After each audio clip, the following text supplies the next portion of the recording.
தமிழகத்தின் வாழ்வாதாரத்தை பாதிக்கக்கூடிய ஒரு விஷயமாக பேசப்படுகின்ற அந்த காவிரி விவகாரத்தில் அறிவு சார்ந்து பேசுவதற்கு ஆள் இல்லை. இப்போ இவங்க என்ன சொல்றாங்கன்னா, சௌமியா அன்புமணி, பாமகவுடைய சௌமியா அன்புமணி அவங்க சிறப்பாக பேசுறாங்க. 3 டிஎம்சி தனி தான் வந்திருக்கு 2 மாசத்துலேருந்து பேசுறாங்க. இவ்வளவுதான் ஸ்டாட்டிஸ்டிக்ஸ் சொல்றாங்க. என்ன தீர்வு? இவங்க பிரேமலதா, விஜயகாந்த், அவங்க விஜயகாந்த் படத்தோட டைலாக் மாதிரி பேசுறாங்க. இங்க இருந்து முதலமைச்சர் அங்க போகணும், அவங்கள்ட்ட பேசணும். இதுல என்ன சிக்கல் இருக்கு? அனைத்து கட்சி கூட்டம் கூட்டி ஒருவேளை இது மாதிரி ஆலோசனை நடத்தினால் நம்மளால நீரை பெற முடியுமா? இல்ல, அனைத்து கட்சி கூட்டத்தில் என்ன பண்ணுவீங்க? நம்மளே பேசி நம்மளே தீர்மானம் போட்டுக்க முடியும், அவ்வளவுதானே. தீர்மானத்தை வச்சு என்ன பண்றது? இது போதாதுன்னு சட்டமன்றத்துல இவர் எழுந்து உங்க அப்பாவை காணோங்கிறாரு, அவர் எழுந்து உங்க முன்னாடியை காணோங்கிறான். இது சட்டமன்றமா? ஆதவர்ஜுனா எழுந்து என்ன சொல்றாரு, நாங்கள் சட்ட வல்லுநர்களிடம் விவாதித்தோம், 2 மணி நேரம் முதலமைச்சர் விவாதித்தார், அது எங்களுக்கு தேவையில்லை. என்ன விவாதித்தார்? சரி, இன்னொன்று இந்த பட்ஜெட் பார்த்தீங்கன்னா 0 பட்ஜெட்டாக தான் இருக்குது அப்படின்னு எதிர்கட்சிகள்லாம் குற்றம் சாட்டுறாங்க. எதிர்கட்சி தலைவர் ஸ்டாலின் இது 0 பட்ஜெட்னு சொல்றாரு. அப்புறம் அவரே சொல்றாரு, திராவிட மாடல் பட்ஜெட் தான் ஸ்டிக்கர் ஒட்டி இருக்கிறாரு. அப்ப நீங்க 0 பட்ஜெட் தான் கொடுத்தீங்களா? இந்த 1000 ரூபாயை போன் ரீசார்ஜ் பண்றதுக்கு பயன்படுத்துறாங்கன்னு நீங்க, குடும்பத்துல 3 பேர் போன் ரீசார்ஜ் பண்றதுக்கு பயன்படுத்துறாங்கன்னு நீங்க, உட்காந்து ரீல்ஸ் பாக்குறாங்கன்னு நீங்க, இதுக்கு தான் அந்த 1000 ரூபாய் செலவு பண்றீங்க. நிதிநிலை எந்த அளவுக்கு மோசமாக இருக்கிறது என்றால், செப்டம்பர் மாதத்திலிருந்து, அடுத்த மாதத்திலிருந்து இவர்கள் சம்பளம் கொடுப்பதற்கே, அரசு ஊழியருக்கு சம்பளம் கொடுப்பதற்கே திணறுவார்கள் அப்படின்ற நிலை தான் நீங்க இருக்கு. கலங்கரை சொந்தங்களுக்கு அன்பு வணக்கம். இன்று நம்மோடு நேர்காணலில் இணைந்திருக்கும் சிறப்பு விருந்தினர் அரசியல் விமர்சகர் கிஷோர் கே சாமி அவர்கள். வணக்கம் சார். வணக்கம். நலமா இருக்கீங்களா சார்? அதாவது சட்டமன்றம் ஒரு காமெடி நிகழ்வாக மாறிக்கொண்டிருக்கு. குறிப்பாக பட்ஜெட் அப்படின்றத தாண்டி எதிர்ப்பு அரசியல், வெறுப்பு அரசியலை செய்யக்கூடிய ஒரு வேலை நடக்குது. இன்னைக்கு ஒரு வீடியோ வைரல் ஆகுது. என்ன அப்படின்னா, ஸ்டாலின் அவர்கள் எங்களுக்கு அந்த லாட்ரி கள்ளத்தனமாக விற்க சொன்னாரு அப்படின்னு சொல்லி சார்லஸ் ஒரு பேட்டி கொடுத்தது வைரல் ஆகுது. நீங்க எப்படி பாக்குறீங்க sir?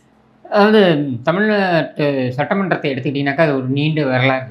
One of the earliest சட்டமன்றம்னு சொல்லலாம். இந்தியாவிலேயே மெட்ராஸ் பிரசிடென்சி காலத்திலிருந்து அமைக்கப்பட்ட சட்டமன்றம் எடுத்திங்கனாக்கா ஒரு நீண்ட வரலாறு. அதில் பல சுவாரஸ்ய நிகழ்வுகள் நடந்திருக்கு, சில விரும்பத்தகாத நிகழ்வுகளும் நடந்திருக்கு. இது எல்லாமே இதனுடைய கூட்டுக்கலவையாக தான் சட்டமன்றத்துடைய வரலாறு இருக்குன்னு வச்சுப்போம். ஆனால் இன்றைக்கு நடக்கக்கூடிய, இப்பொழுது இருக்கக்கூடிய இந்த சட்டமன்றம் நீங்கள் எடுத்துக்கிட்டிங்கனாக்க, அதாவது அருவருக்கத்தக்க விஷயங்கள் ஒரு பக்கம் நடந்து கொண்டிருக்கும் பொழுதும் அறிவு சார்ந்த விஷயங்களும் கலந்துரையாடல்களாக வரும். அந்த மாதிரி இல்லை, அந்த மாதிரி பேசக்கூடிய தன்மை வாய்ந்த தலைவர்கள் இல்லை அப்படின்றத தான் இந்த சட்டமன்றம் பிரதிபலிக்கிறது. உதாரணத்திற்கு நம்முடைய முதலமைச்சர் எடுத்துக்கிட்டிங்கனாக்க, அவர் சட்டமன்ற நிகழ்வுகளுக்கு புதுசு. அதனால் அவர் அதை உள்வாங்கி கொண்டு அதுக்கப்புறம் அவர் அதுக்கேற்ற மாதிரி அவரை மாற்றிக்கொள்வது அப்படின்றது கொஞ்சம் டைம் எடுக்கும். உதாரணத்திற்கு இதுக்கு முன்னாடி இருந்த முதலமைச்சர்கள்லாம் நீங்கள் எடுத்துக்கிட்டிங்கனாக்க, ராஜாஜி அவர்களாக இருக்கட்டும், காமராஜராக இருக்கட்டும், பக்தவச்சலமாக இருக்கட்டும், இவர் அண்ணாதுரை அவர்களாக இருக்கட்டும், கருணாநிதியாக இருக்கட்டும், எம்ஜிஆர் அவர்களாக இருக்கட்டும், செல்வி ஜெயலலிதாவாக இருக்கட்டும், இவங்க எல்லாமே இப்படி எடுத்துகிட்டு வந்தீங்கன்னா, ஏன் எடப்பாடி பழனிசாமியா, ஸ்டாலினார், இவங்க எல்லாமே பார்த்தீங்கன்னா சட்டமன்றத்தில் இவங்க முதலமைச்சர் ஆவதற்கு முன்னர் சட்டமன்றத்தில் அவர்களுக்கு என்று ஒரு வரலாறு இருந்தது. சட்டமன்றத்தில் அவர்கள் பயணித்திருக்கிறார்கள், இயங்கி இருக்கிறார்கள். அந்த மாதிரி எதுவுமே இல்லாமல் ஒரு கிரீன் ஹார்ன் அப்படின்னு சொல்லுவாங்க, எதுவுமே இல்லாமல் புதிதாக நுழைந்திருக்கின்ற நபர் திரு விஜய் அவர்கள். எதிர்த்தரப்பில் இருக்கிறது யார் அப்படின்னு பார்த்தீங்கன்னா, எதிர்த்தரப்பில் பிரதான எதிர்கட்சியாக இருக்கக்கூடிய திமுக, அதோடைய சட்டமன்ற எதிர்கட்சி தலைவராக இருக்கக்கூடிய உதயநிதி ஸ்டாலின் நீங்கள் எடுத்துக்கிட்டிங்கனாக்க, அவருக்குன்னு ஒரு குறைந்தபட்ச ஒரு எக்ஸ்பீரியன்ஸ் அப்படின்னாலும் இருக்குது. ஏன்னா 2021 அவர் எம்எல்ஏ ஆறாரு, அப்புறம் அமைச்சர் ஆறாரு, அப்புறம் துணை முதலமைச்சர் ஆறாரு. ஸோ இந்த 5 ஆண்டுகள் அவர் சட்டமன்றத்துடைய நடவடிக்கைகளே பார்த்துருப்பார். ஆனால் அவரும் கூட பேசும்பொழுது பார்த்தீங்கன்னா, அந்த உரையாடல்களில் அறிவு சார்ந்து ஏதாவது இருக்கான்னா இல்லை, யாரோ எழுதிக்கிறான், அதை இவங்க பேசுகிறாங்க, அதை உள்வாங்கிட்டு பேசுகிறாங்களா இல்லையான்னு கூட தெரியல. ஆளும் தரப்பும் அப்படித்தான். உதாரணத்திற்கு கிராப் காம்பன்சேஷன், ட்ரவுட் ரிலீஃப், வறட்சிக்கு நிவாரணம், பயிருக்கு கொடுக்கக்கூடிய அந்த தொகை, இது ரெண்டுத்துக்குமே வித்தியாசம் தெரியலையே, முதலமைச்சருக்கே தெரியலையே. அப்போது இந்த மாதிரியான ஒரு சூழலில் இப்போ இருக்கக்கூடிய ஆளுங்கட்சியில் நீங்கள் பாருங்க, இவரை தவிர்த்து ஜேசிடி பிரபாகரன், அவருக்கு ஓகே, அவர் பேரவைத் தலைவராக இருக்கார். அடுத்தது பார்த்தீங்கன்னாக்கா நம்ம செங்கோட்டையன், இவங்களை விட்டிங்கன்னா மற்றவங்க எல்லாமே மோரார்லெஸ் 90% பார்த்தீங்கன்னாக்கா எல்லாமே புதுசு, அமைச்சர்கள் உட்பட. அப்போ அவங்கெல்லாம் என்ன பேசணும் அப்படின்னு தெரிந்து பேசுகிறார்களா என்றால் இல்லை. அதற்கான போதிய பயிற்சியை எடுத்துக்கொண்டிருக்கிறார்களா என்றால் இல்லை. எனக்கு தெரிந்து அவர்களுக்கு பயிற்சி வழங்கப்பட்டது. பயிற்சி வழங்குறது யார் அப்படின்னா, 4 பத்திரிகையாளர்களை கூட்டு வந்து நிற்க வச்சு இவங்களெல்லாம் பயிற்சி கொடுக்க சொல்லுங்கள் அப்படின்ட்டு. அதில் வந்து பார்த்தீங்கன்னா சட்டமன்றத்தில் இருந்த நீண்ட ஆண்டுகள் அனுபவம் வாய்ந்த செக்ரட்டரி யாரோ ஒருத்தரை கூப்பிட்டு பயிற்சி கொடுக்க வச்சுருக்காங்க. பட் அது போதுமானதாக இருக்கிறதா என்றால் இல்லை. அதுதான் இங்கே பிரச்சனை. அப்போ சட்டமன்றத்தில் மிக முக்கியமான விவகாரங்கள் பேசப்படுகிறது. உதாரணத்திற்கு மேகதாட்டு அணை குறித்து பேசப்படுகிறது அப்படின்னா, மேகதாட்டு அணை குறித்து முதலமைச்சர் அதிகமாக பேசினாரா என்றால் இல்லை. சரி, எதிர்கட்சி தலைவர் அவர் பேசுறது பார்த்தீங்கன்னா அந்த ஆணையத்தை இல்லைன்னு சொல்லுங்க அப்படின்ற புதிய ஆணையத்தை அமைங்கன்னு சொல்றாரு. 25 ஆண்டு காலம் போராடி பெற்ற ஆணையத்தை வேண்டாம் என்று அவர் சொல்கிறார். அது என்ன அடிப்படையில் அவர் சொல்கிறார் என்றதை அவரும் விளக்கவில்லை. அதை நாங்கள் ஏற்கிறோம்னு இவர் எப்படி சொன்னார்ன்றது நமக்கு தெரியல. அப்போது இங்கே வரலாற்று சிறப்புமிக்க ஒரு மன்றத்தில் தமிழகத்தின் வாழ்வாதாரத்தை பாதிக்கக்கூடிய ஒரு விஷயமாக பேசப்படுகின்ற அந்த காவிரி விவகாரத்தில் அறிவு சார்ந்து பேசுவதற்கு ஆள் இல்லை. இப்போ இவங்க என்ன சொல்கிறாங்கன்னா, சௌமியா அன்புமணி, பாமகவுடைய சௌமியா அன்புமணி அவங்க சிறப்பாக பேசுகிறாங்க. அவங்க என்ன பேசுகிறாங்க, 3 டிஎம்சி தண்ணி தான் வந்திருக்கு 2 மாதத்துலேருந்து பேசுகிறாங்க. இவ்வளவுதான் ஸ்டாட்டிஸ்டிக்ஸை சொல்கிறாங்க. என்ன தீர்வு சொல்லலை. அடுத்து இவங்க பிரேமலதா விஜயகாந்த், அவங்க விஜயகாந்த் படத்தோடைய டைலாக் மாதிரி பேசுகிறாங்க. இங்கே இருந்து முதலமைச்சர் அங்கே போகணும், அவங்கள்ட்ட பேசுங்க, அவங்கள்ட்ட சொல்லுங்க. பேசி நடக்கிற விஷயமா இது? சட்ட போராட்டம் நடத்தி உச்சநீதிமன்றம் ஒரு தீர்ப்பை கொடுத்து அதை அரசியலில் கொண்டு வரதுக்கே நமக்கு எவ்வளோ நாட்கள் எடுத்தது, எவ்வளோ ஆண்டுகள் எடுத்ததுன்றது நம்ம எல்லாருக்கும் தெரியும். அப்படின்னும் பொழுது நீங்களே பேசினா அவங்க ஒத்துப்பாங்களா? இங்கே எப்படி அது அரசியலோ அங்கேயும் அதுதானே அரசியல். அதுக்கு விஜய் சொன்னாரு, 2 மாநிலங்கள், அதாவது 2 நாடுகளிடையே போர் ஏற்பட்டாலே பேசி தீர்க்கிறாங்க. 2 மாநிலங்கள் பிரச்சனை தானே, பேசினா அதுல நான் அசிங்கப்பட்டாலும் பரவாயில்ல தமிழ் மக்களுக்காக அப்படின்னு தான் நான் நினைச்சேன். அசிங்கப்படுறதுக்கு எதுவுமே இல்லையே. சரி, இன்னொன்று அனைத்து கட்சி கூட்டம் கூட்டணும், அதை ஏன் தாவைக்கா செய்ய பயப்படுதுன்னு உதயநிதி கேள்வி கேட்கிறாருல்ல சார். இதுல என்ன சிக்கல் இருக்கு? அனைத்து கட்சி கூட்டம் கூட்டி ஒருவேளை இது மாதிரி ஆலோசனை நடத்தினால் நம்மளால நீரை பெற முடியுமா? இல்ல, அனைத்து கட்சி கூட்டத்தில் என்ன பண்ணுவீங்க? நம்மளே பேசி நம்மளே தீர்மானம் போட்டுக்க முடியும், அவ்வளவுதானே சார். தீர்மானத்தை வச்சு என்ன பண்றது? சட்டமன்றத்தில் நீங்க தீர்மானம் போட்டு என்ன பண்ண முடியும்? மிஞ்சி போனா நீங்க வழக்காடு மன்றத்தில் ஏதோ ஒரு ஆவணமா வைக்கலாம், ஒரு 100 பேஜ் ஆவணமா நீ கொண்டு போய் அங்கே வைக்கலாம். மற்றபடி இதில் என்ன நீ செய்ய முடியும்? கண்டிப்பாக இந்த பிரச்சனைகளை சட்டமன்றத்தில் உட்காந்துக்கிட்டு நீங்கள் ஏதோ தமிழ் சீரியல்லாம் எனக்கு முத்தியில அந்த மாதிரி சீரியலில் பேசாமல் டைலாக் பேசிக்கிட்டு இருந்தீங்கன்னா ஒருத்தரை பாராட்டிக்கலாம், இல்லை ஒருத்தரை திட்டிக்கலாம். இது போதாதுன்னு சட்டமன்றத்தில் இவர் எழுந்து உங்கள் அப்பாவை காணோங்கிறாரு, அவர் எழுந்து உங்கள் முன்னாடியை காணோங்கிறான். இதான் நடந்துக்கிட்டு இருக்கு. இது சட்டமன்றமா? இல்லை, வேற லாட்ரி ஏன் 900 கோடி வாங்கினீங்க அப்படின்ற அவர் நீ ஏன் வாங்கினீங்கன்னு இவர் கேட்குறாரு, நீ ஏன் கொடுத்தேன்னு அவர் சொல்கிறாரு. இது ஒரு பதிலா? யார் கொடுத்தாலும் வாங்கிப்பியா? சார், ஒரு வகையில் ஆமா வாங்கணும், அவர் ஏன் கொடுத்தாரு அப்படின்ற மாதிரியும். அப்போ நீ யார் கொடுத்தாலும் வாங்கிப்பியா? அப்போ நீ அவங்கள சொல்கிறதுக்கு உனக்கு எந்த தகுதியும் இல்லைல்ல. யார் என்ன கொடுத்தாலும் வாங்கிப்பேன் அப்படின்னு எடுத்துக்கலாமா? அப்புறம் அவங்களே திட்டுவியா நீ? இது பதில் இல்லையே. கண்டிப்பா சார். அதே போல உதயநிதி அவர்கள் சட்டமன்றத்துல பேசும்போதும் அந்த தண்ணியும் வரல, அனைத்து கட்சி கூட்டமும் கூட்டல அப்படின்னு பேசும்போது, அனைத்து கட்சி கூட்டத்துல என்ன பேசணும்? சட்டமன்றத்துல நீ பேசாதத அனைத்து கட்சி கூட்டத்துல என்ன பேச போற? கண்டிப்பா அனைத்து கட்சி கூட்டத்துல நீ என்ன பேச போற? புதுசா என்ன பேச போற? இதே நிலைப்பாட தான் அங்க போய் பேசுவாங்க. அப்புறம் அது எதுக்கு ஒண்ணு? நான் அதை விட அதிகமா இப்ப கர்நாடகா அவங்களுடைய வாதங்கள் என்ன வச்சிருக்கிறாங்க இந்த நதிநீர் ஆணையத்துலன்றது நமக்கு தெரிய வருது. அதையும் தமிழ்நாடு அரசு என்ன வாதம் வச்சுருக்காங்கன்னு நமக்கு தெரிய வரல. இது வரைக்கும் யாரும் பேசலையே. ஆதவர்ஜுனா எழுந்து என்ன சொல்கிறாரு, நாங்கள் சட்ட வல்லுநர்களிடம் விவாதித்தோம், 2 மணி நேரம் முதலமைச்சர் விவாதித்தார், அது எங்களுக்கு தேவையில்லை. என்ன விவாதித்தார்? என்ன நடவடிக்கை எடுக்க போறீங்க? என்ன விவாதித்தார்? எதன் அடிப்படையில் உங்கள் வாதங்களை வைக்க போகிறீங்க? இதை தெளிவுபடுத்தணும்ல. இது தெளிவுபடுத்த வேண்டியது முதலமைச்சருடைய கடமை தானே. அதை ஏன் அவர் செய்யலைன்றதான் என்னுடைய கேள்வி. காவிரியில் எதிர்கட்சிகள் ஆட்சி செய்த பொழுது அவர்களால் முழுமையான ஒரு தீர்வை எட்ட முடியாமல் போனதுன்னே வச்சுப்போமே, அவருடைய தவறு. இப்போ மக்கள் உங்களை கொண்டு குறைச்சிருக்காங்கல்ல, நீங்கள் என்ன பண்ண போறீங்க புதுசா? இது ஒரு நாடகம். இங்கேருந்து நான் போகிறேன், அங்கே பேச போகிறேன், அதனால என்ன பயன்? பப்ளிசிட்டி வேணா கிடைக்குமே தவிர அதனால என்ன பயன்? ஒன்றும் கிடையாது. சரி, இன்னொன்று இந்த பட்ஜெட் பார்த்தீங்கன்னா பூஜ்ஜியம் பட்ஜெட்டாக தான் இருக்கு அப்படின்னு எதிர்க்கட்சிகள்லாம் வந்து குற்றம் சாட்டுறாங்க. முக்கியமா எதிர்க்கட்சி தலைவர் ஸ்டாலின் வந்து இது பூஜ்ஜியம் பட்ஜெட்னு சொல்றாரு.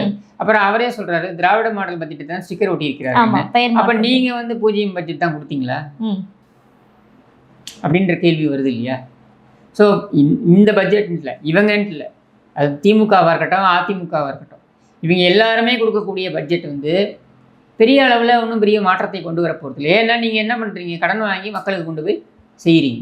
எல்லா அரசும் கடன் வாங்குறாங்க. ஆனால் அந்த கடனில் எத்தனை % வந்து எதுக்கு பயன்படுத்துகிறாங்கன்னு இருக்குது. இப்போ 4 மாநிலங்கள் எடுத்துக்கிட்டீங்கன்னாக்க குஜராத், மகாராஷ்டிரா, கர்நாடகா, தமிழ்நாடுன்னு எடுத்துக்கிட்டிங்கனாக்க இருக்கிறதுலே குறைவாக அடிப்படை கட்டுமானங்களில் முதலீடு செய்யக்கூடிய, அதுக்காக கடன் வாங்கக்கூடிய அரசாக வந்து தமிழ்நாடு தான். அதிகமாக இன்னும் சொல்ல வேண்டும் என்றால் வாங்குகின்ற கடனை முழுவதுமாக அடிப்படை கட்டுமானங்களுக்கு பயன்படுத்தக்கூடிய அரசாங்கமாக குஜராத் அரசாங்கம் இருக்குது. Followed by Maharashtra. நாம் 44% தான் யூஸ் பண்ணுறோம் அடிப்படை கட்டுமானங்களுக்கு. மிச்சது எல்லாமே எதுக்கு போகுது? அரசு ஊழியர்களுக்கு சம்பளம், இலவசம், இந்த இலவசங்கள் திட்டங்கள் இதுக்கு தான் போகுது. இந்த இலவசங்களை தவறுன்னு சொல்லலை. என்னுடைய கேள்வி இந்த இலவசங்கள் என்னவா மாறுதுன்றது தான் என்னோட கேள்வி. ஆனால் ஏற்கனவே தேர்தல் பிரச்சாரத்தில் பேசினாங்கல்ல சார், அதாவது வந்து நம்ம கடன் வாங்கி ஒரு வீடு வாங்கணும் அப்படின்னா அது ஒரு முதலீடு, கடன் வாங்கி மளிகை ஜாமான் வாங்கணும்னா அது யூஸே இல்லை அப்படின்னு பேசிட்டு இன்னைக்கு அவங்களும் அதே பண்ணுறாங்க. கடன் வாங்கி வீடு வாங்குறதே ஒரு மோசடின்னு தான் நம்ம சொல்லிட்டு இருக்கோம். இப்போ ஹவுசிங் லோன்னு போட்டு இந்த நடுத்தர வர்க்கத்தினர் போய் சிக்கிக்கிறாங்கன்னு தான் நம்ம சொல்கிறோம். நீ 23 வருஷம் 30 வருஷம் அப்படின்னு வந்து இஎம்ஐ போடுறோம். அது மொத்தமாக எடுத்திங்கன்னா நீங்கள் 50 லட்ச ரூபா வீட்டுக்கு நீங்கள் வந்து 75 - 80 லட்ச ரூபா வட்டியோட நீங்கள் வட்டியோட சேர்த்து கட்டிக்கிட்டு இருப்பீங்க. அதுவும் என்ன 20 வருஷம் உங்கள் வாழ்க்கை ஃபுல்லாக நீ கட்டிக்கிட்டு இருப்ப. சரியா? இப்படி ஹவுசிங் லோன், இந்த வீட்டுக்கு கடன் இருக்கு பாருங்க, இதுவே ஒரு மோசடின்னு தான் நம்ம சொல்லிக்கிட்டு இருக்கோம். அது தனி விவாதம் பேசுவோம். ஆனால் நம்ம இந்த விஷயத்துக்கு வருவோம். நீங்கள் இலவசங்கள் கொடுக்குறது தப்புன்னு சொல்லலை. அந்த இலவசங்கள் எதற்காக பயன்படுத்தப்படுகிறது? இப்போ நீங்கள் மகளிருக்கு ஊக்கத்தொகை கொடுக்குறீங்க, 1000 ரூபாய் கொடுக்குறீங்க. இந்த 1000 ரூபாய் எதற்காக பயன்படுத்தப்படுகிறதுன்னு ஒரு ஆய்வாவது நடத்தினீங்க? ஒரு அமைச்சர் ரொம்ப கேர்லெஸ்ஸாக சொல்கிறார், நீங்கள் வந்து இந்த இதெல்லாம் வாங்கிக்கிறதுக்கு பயன்படுத்திக்கோங்க, ஃபேர் அண்ட் லவ்லிலாம் வாங்கி மூஞ்சியில் பூசிக்கோங்கன்றார் 1000 ரூபாயில். சரி, அப்போ என்ன இந்த 1000 ரூபாயுடைய பயன் என்ன? எதற்காக நீங்கள் கொடுக்குறீங்க? அந்த பெண்களை ஊக்கப்படுத்த வேண்டும் என்று நீங்கள் கொடுக்குறீங்க. அவங்க எதுக்காக பயன்படுத்துகிறாங்க? உதாரணத்திற்கு அந்த 1000 ரூபாய், ஒரு உதாரணம் சொல்கிறேன், நான் இதான் நடக்குதுன்னு சொல்ல வரல, ஒரு உதாரணம் சொல்கிறேன். இந்த 1000 ரூபாயை ஃபோன் ரீசார்ஜ் பண்ணுறதுக்கு பயன்படுத்துகிறாங்கன்னு வைங்க. குடும்பத்தில் 3 பேர் ஃபோன் ரீசார்ஜ் பண்ணுறதுக்கு பயன்படுத்துகிறாங்கன்னு வைங்க. உட்காந்து ரீல்ஸ் பார்க்குறாங்கன்னு வைங்க. இப்போ இதுக்கு தான் அந்த 1000 ரூபாய் செலவு பண்ணுறீங்களா? இதுக்கு கடன் வாங்கணுமா அரசாங்கம்? 1000 ரூபாய் கடன் வாங்குவது உன் தலையில் இன்னொரு 500 ரூபாய் கடன் சுமையை, அதாவது வட்டியோட சேர்த்து கடன் சுமையை சுமத்துகிறது. சுமத்தி நீ ரீல்ஸ் பார்த்துக்கிட்டு இருக்க. அப்போ இதுக்கு தான் நீங்கள் கொடுக்குறீங்களா? அப்போ என்ன ஆகுது அந்த கடன்? 1000 ரூபாய் நீ கொடுக்குறேன்னா அந்த 1000 ரூபாயை பெருவாரியான மக்கள் எதற்காக பயன்படுத்துகிறார்கள் என்ற ஆய்வு கூட இந்த அரசாங்கம் செய்யவில்லை. 5 ஆண்டுகளாக நீங்கள் கொடுத்துட்டு வரீங்கல்ல, இந்த 5 ஆண்டுகளை நீங்கள் அந்த ஆய்வை நடத்தியிருக்கணும்ல. இல்லை இப்போ புதிதாக வந்த அரசாங்கமாக அது நடத்தணும்ல. ஏன்னா கொடுக்கறது தப்பு கிடையாது, அது எதுக்கு பயன்படுதுன்னு தெரியணும்ல. விவசாயிகளுக்கு 6000 ரூபாய் நீங்கள் மத்திய அரசாங்கம் கொடுக்கிறது என்றால் அந்த 6000 ரூபாயை எதற்கு பயன்படுத்துகிறார்கள்? அவர்கள் எதற்காக பயன்படுத்த வேண்டும் என்று கொடுக்கிறீர்கள்? ஏன்னா நீங்கள் கேஷாக கொடுக்குற. அப்போ அவங்க எதுக்கு பயன்படுத்துகிறாங்க? ஆக்கப்பூர்வமான விஷயங்களுக்கு பயன்படுத்துகிறாங்களா, இல்லை அது வீணடிக்கப்படுகிறதா அப்படின்றத நம்ம தெரிஞ்சுக்கணும்ல. மக்களுடைய பணம் தானே. கண்டிப்பாக இதெல்லாம் செய்கிறதா இந்த அரசாங்கம் என்றால் செய்யலை. மாறாக நீ 1000 ரூபாய் தரையா, நான் 2500 ரூபாய் தரேன். இந்த 2500 ரூபாய் தரேன்னு சொல்லியிருக்காரு இல்லையா விஜய்? இப்போ தர முடியாது அவரால். 2 வருஷம் டைம் கேட்டு, 2 வருஷம் 3 வருஷம் வாங்க, எலெக்ஷனுக்கு 1 வருஷம் முன்னாடி கொடுப்பாங்க. இந்த நடக்கும் இல்லை, இந்த நாடாளுமன்ற தேர்தலுக்கு ஒரு 2 மாதம் முன்னாடி கொடுப்பாங்க. அப்போ முழுக்க அதுக்கும் கடன் வாங்கி தான் நீங்கள் கொடுக்க போகிற. இது எந்த விதமான ஆய்வுக்கும் உட்படுத்தப்பட்டது கிடையாது. உதாரணத்திற்கு இந்த பஸ் பயணம், பேருந்து பயணம், அதை இலவசமாக்கினாங்க. சரியான விஷயம்னு வச்சுப்போம், மக்களுக்கு தேவையான விஷயம்னு வச்சுப்போம். அது அந்த பெண்களை எம்பவர் செய்ததா அப்படின்ற கேள்விக்கு இவங்க ஒரு ஆய்வு நடத்தினாங்க. என்ன ஆய்வுனா, எந்தெந்த சாதி பெண்கள் அதை அதிகம் பயன்படுத்துகிறார்கள், இதை பட்டியலிடுறாரு முதலமைச்சர். வெக்கமா இல்லையா உங்களுக்கு? எதுக்கு நீங்கள் பயன்படுத்தியிருக்கணும், எதுக்கு நீங்கள் அதை கொண்டு போயிருக்கணுன்றது கூட உங்களுக்கு தெரியல. அப்போ இதெல்லாம் வந்து ஆய்வுக்கு உட்படுத்தி அதை சரி பண்ணணும். ஒரு திட்டத்தை நீங்கள் கொடுக்குறீங்க, திட்டம் எதுக்கு பயன்படுதுன்னு தெரியணும்ல. இப்போ அம்மா உணவும் கொடுக்குறோம், யார் பயனாளிகள் ஒரு ஆய்வில் நீங்கள் தெரிய வந்துடும்ல. தெரிய வந்தால் அதை அந்த ஏற்ற மாதிரி நம்ம கொண்டு போகிறதுக்கு சரியாக இருக்கும்ல. திட்டத்தை செம்மைப்படுத்துவதற்கோ, திட்டத்தை திருத்துவதற்கோ, அல்லது திட்டமே வேண்டாம் என்று முடிவெடுப்பதற்கோ இதுதானே அடிப்படையாக இருக்கணும். இதே இல்லையே. கண்டிப்பா சரி. இவங்க மாற்றம் சொல்லிட்டு அரசியலுக்கு வந்தாங்களே சார், என்ன மாதிரியான மாற்றத்தை இந்த 3 மாதங்கள்ல ஒரு செஞ்சிருக்காங்கன்னு மாற்றம் நினைக்கிறீங்க? இருக்கு. என்ன மாற்றம் அப்படின்னா, அது வந்து நம்ம எல்லாருமே ஒப்புக்கொள்ள வேண்டியது என்னன்னா, இங்க இந்த தொட்டத்துக்கெல்லாம் கமிஷன், ம், ம். பொது கழிப்பிடத்தை கூட விட்டு வைக்காமல் ஊழல் அப்படின்றது இன்னைக்கு குறைந்திருக்கிறது. அதில் ஒன்றும் மாற்று கருத்து கிடையாது. நம்ம ஒத்துக்க வேண்டிய விஷயம். ஏன்னா இவங்களுக்கு இன்னும் திருட தெரியல. அப்படிதான் நான் பார்க்குறேன். சரியா? இவர்கள் உலக உத்தமர்கள் நான் சொல்ல போகிறதில்ல. இவங்களுக்கு இன்னும் திருட தெரியல. சரியா? அப்ரெண்டிஸாக இருக்காங்க, இன்னும் கற்றுக்கிட்டு இருக்காங்க. சரியா? இது வந்து ஒரு வருஷத்துக்கு அப்புறம் தான் நம்மளால சொல்ல முடியும். 1 வருஷம் 2 வருஷம் போனதுக்கு அப்புறம் தான் நம்மளால சொல்ல முடியும். ம், ம். இங்கொன்றும் அங்கொன்றுமாக இப்பொழுதே ஊழல் குற்றச்சாட்டுகள் வந்து கொண்டு தான் இருக்கின்றன. சரியா? ஓகே, அதை கடந்து போவோம். ஏன்னா இந்த அரசாங்கம் அமைந்து 70 நாட்கள் 75 நாட்கள் தான் ஆயிருக்கு அப்படின்ற பட்சத்தில் நம்ம பெருசாக ஒன்றும் இந்த அரசாங்கத்தை சொல்ல முடியாது. ஆனால் நம்ம கண்ணுக்கு முன்னால் தெரிந்து குறைந்திருப்பது என்ன அப்படின்னாக்கா, பெருவாரியான ஊழல். அதாவது கடந்த 5 ஆண்டுகளில் பார்த்தீங்கன்னாக்கா வரலாற்றில் இல்லாத அளவுக்கு ஊழல் நடந்திருக்கிறது. அந்த ஊழல் இப்போ இல்லை. அது நம்ம கண்ணுக்கு முன்னாடி பார்க்கக்கூடிய ஒரு மாற்றம். மற்றபடி என்ன மாற்றத்தை இவங்க கொண்டு வந்தாங்க அப்படின்னா, எனக்கு தெரிஞ்சு எதுவும் இல்லை. புதிய திட்டங்கள் எந்த அறிவிப்பும் இல்லை. இருக்கின்ற திட்டங்களை நீங்க செயல்படுத்துவோம்னு சொல்லியிருக்கீங்க. அந்த செயல்படுத்துறது கூட அந்த நிதி ஒதுக்கீடு அப்படின்றது ஒரு கண் துடைப்பு நாடகமாவே இருக்கு. எப்படி எங்கேருந்து கொண்டு வருவீங்க பணத்தை? சொல்லுங்க, எங்கேருந்து கொண்டு வருவீங்க? 1,70,000 கோடி நீங்க கடன் வாங்க போறேன்னு சொல்றீங்க. இப்போ இந்த 60 நாட்கள் நீங்க வந்து 60 நாட்கள்லேயே 23,000 கோடி கிட்ட கடன் வாங்கிருக்கீங்க. இதுல 18,000 கோடி கிட்ட நீங்க வந்து செலவு பண்றீங்க அப்படின்னா நீ என்ன புதுசாக கொண்டு வர முடியும்? நீ என்ன திட்டத்தை அறிவிக்க முடியும்னா, திரும்பவும் சொல்றேன், இப்பவும் சொல்றேன், நிதிநிலை எந்த அளவுக்கு மோசமாக இருக்கிறது என்றால், செப்டம்பர் மாதத்திலிருந்து, அதாவது அடுத்த மாதத்திலிருந்து இவர்கள் சம்பளம் கொடுப்பதற்கே, அரசு ஊழியருக்கு சம்பளம் கொடுப்பதற்கே திணறுவார்கள் அப்படின்ற நிலை தான் நீங்க இருக்கு. இது இல்லைன்னு நீங்க மறுக்கலாம், வேற ஏதாவது ஒரு கந்துடைப்பு நாடகம் போடலாம். ஆனால் உண்மை, யதார்த்த உண்மை இதுதான். அதுக்கு திருப்பி கடன் வாங்கணும். இப்போ பாண்டெல்லாம், இப்போ அரசு பாண்டெல்லாம் இப்போ விட்டுருக்காங்க வெளியில், நீண்ட கால பாண்டுகள். அதை நீங்கள் போய் இன்வெஸ்ட் பண்ணி, ஏன்னா கடன் தான் வாங்குறாங்க, பொது சந்தையில் கொடுத்து கடன் தான் வாங்குறாங்க. கடன் வாங்கித்தான் இவங்க அன்றாடம் இவர்களுடைய செலவுகளை பார்த்து கொள்ள வேண்டிய ஒரு நிலை இருக்கிறது என்பதுதான் உண்மை. அப்ப இந்த 2 வருடத்துல நிதிநிலையை எங்களால சரி பண்ண முடியும் அப்படின்னு அவங்க சொல்றது சும்மா ஒரு வெற்றி வார்த்தையா? சரி பண்ணலாம்.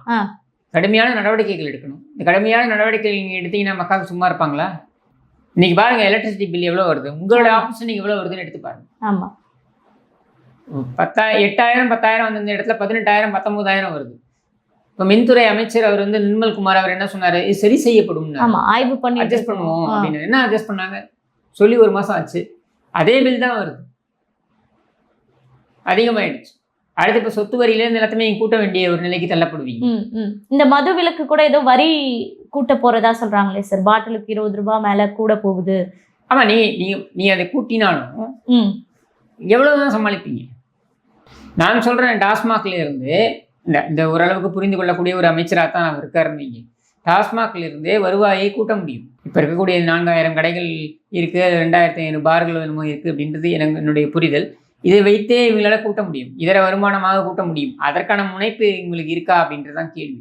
நீங்க விற்பனையை கூட்டாமல் வருமானத்தை கூட்ட முடியும் டாஸ்மாகை பொறுத்த வரைக்கும். சரியா? அந்த முனைப்பு வந்து உட்காந்து விஷயம் தெரிந்தவர்களோட உட்காந்து பேசி இதை ஆய்வுகள் நடத்தி பண்ணணும். அது இந்த ஆஃபீஸர்ஸ் எல்லாம் அலோவ் பண்ணுவாங்களா? ஏன்னா அதுதான் பணத்தை கொடுக்கின்ற ஒரு கற்பக விருட்சமாக இருக்கு. முக்கியமான நிறைய இடத்துல இருந்து பணம் வருது, மைனிங்ல இருந்து வருது பணம். ஆனா இதை பிரதானமா பாக்குறது மைனிங்ல இருந்து வருது, அப்புறம் இதுல இருந்து வருது. இந்த மாதிரி ஒரு 10 துறை இருக்கும். நீங்க இந்த 10 துறையில இருந்தா பணம் ரெவன்யூ ஜென்ரேட் ஆகுது, இந்த வருவாய் வருது. இந்த வருவாயை கூட்டுவதற்கு அதிகாரிகள் முட்டுக்கட்டை போட மாட்டார்கள் என்ன நிச்சயம்? ஏன்னா அதிகாரிகள் தான் பயனாளிகளா இருக்காங்க.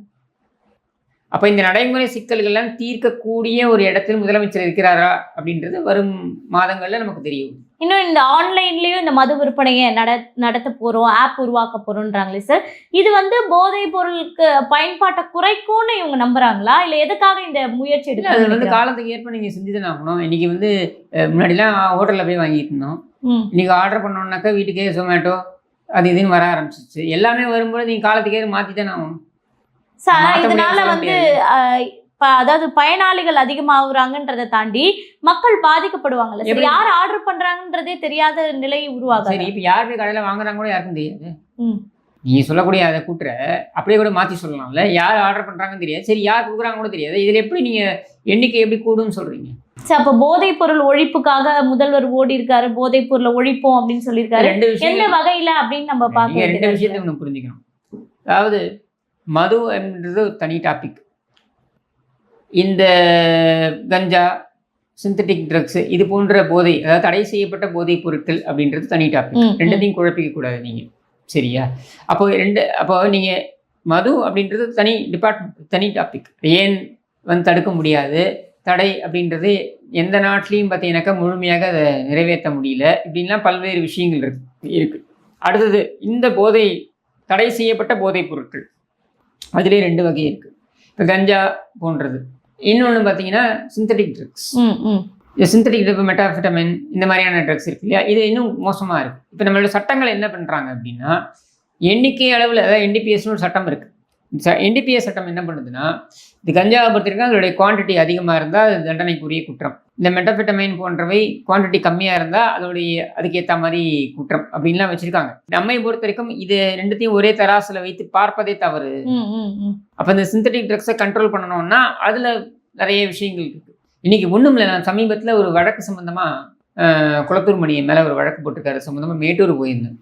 மேட்டூர் கோர்ட்டில் மேட்டூரில் நான் கேள்விப்பட்டேன். அங்கே இருக்க வக்கீல்கள் பேசும்போது சொல்கிறாங்க, சார் இந்த வரைக்கும் அந்த ஃபென்டனைல் என்கிற அந்த சிந்தட்டிக் ட்ரக் வந்துருச்சு. அது வந்து அமெரிக்காவிலலாம் மிகப்பெரிய ஒரு பாதிப்பை ஏற்படுத்தக்கூடிய ஒரு போதை வஸ்து. அது வந்து இங்கே மேட்டூர் வரைக்கும் வந்துருச்சுன்றாங்க. அதுவும் யார் பயனாளியும் ஸ்கூலுக்கு போகிற பசங்க பயன்படுத்துகிறாங்கன்றாங்க. ரொம்ப ரொம்ப அதிர்ச்சியாக இருந்தது எனக்கு. அப்போ யோசிச்சு பாருங்கள் அதோடைய தாக்கம் எந்த அளவுக்கு அது பரவி இருக்குது அப்படின்ட்டு. நம்ம என்ன பண்ணுறோம், போதை அப்படின்றத முழுமையாக இந்த மதுவோட சேர்த்து ஒன்றா நம்ம பார்க்குறோம். அப்படி இல்லை, இது பிரித்து பார்த்தா தான் இதோடைய தீர்வை நோக்கி நம்ம பயணிக்க முடியும். இப்போ இவங்க அரசாங்கம் வந்து அந்த போதை ஒழிப்பு அதில் ஒரு மும்முரம் காட்டுறாங்களே சார், அதில் ஏதாவது ஓரளவுக்கு முன்னேறியிருக்காங்கன்னு நம்ம பார்க்கலாம். எல்லா அரசாங்கமுமே வந்து மும்முரம் காட்டும், அதில் வரவேற்கிறேன் முதலமைச்சர். ஏன்னா முதலமைச்சரை பொறுத்த வரைக்கும் அவர் இளைஞர்களுக்கு மிகப்பெரிய ஒரு நம்பிக்கை நட்சத்திரமாக இருக்கிறார். இந்த முதலமைச்சரை பொறுத்த வரைக்கும் சட்டமன்றத்திலேயே நீங்கள் கூட்டத்தொடர் பார்த்தீங்கன்னா இன்னைக்கு நிறைய இளைஞர்கள், பெண்கள் இவங்கெல்லாம் பார்க்க ஆரம்பிக்கிறாங்க கூட்டத்தொடர். இவர் வந்ததுக்கு அப்புறம் தான் பார்க்க ஆரம்பிப்போம். இவர் மேலே இருக்கக்கூடிய ஈர்ப்பில் பார்க்க ஆரம்பிக்கிறாங்க. ஏதோ ஒன்று என்னை பொறுத்தவரைக்கும் நான் வரவேற்கிறேன். அது அட்லீஸ்ட் அந்த அளவுக்கு அது அரசியலை புரிஞ்சுக்கிட்டோம் அப்படின்ட்டு.